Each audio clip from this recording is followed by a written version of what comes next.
یہ خوبصورت پینسلیں پرانے اخبارات سے تیار کی گئی ہیں۔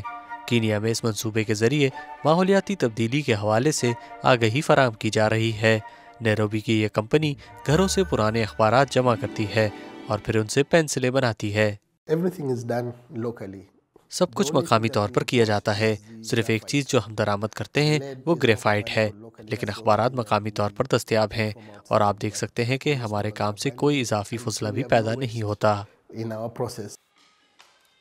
لیکن یہ پینسلیں بنائی کیسے جاتی ہیں؟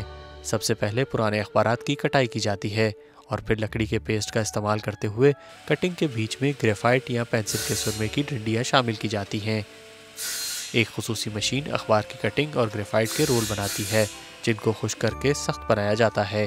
اس کے بعد کٹنگ اور سائز تبدیل کرنے والی مشین ان کو پینسلوں کی شکل دیتی ہے۔ اگلے 5 سالوں میں اگر ہم 1 ملین طلباء کو پینسلیں فراہم کر سکے تو ہم سمجھیں گے کہ ہم نے ایک میراث چھوڑی ہے۔ ترچھی نوک اور پالش کے بعد پینسلیں اب استعمال کے لیے تیار ہیں۔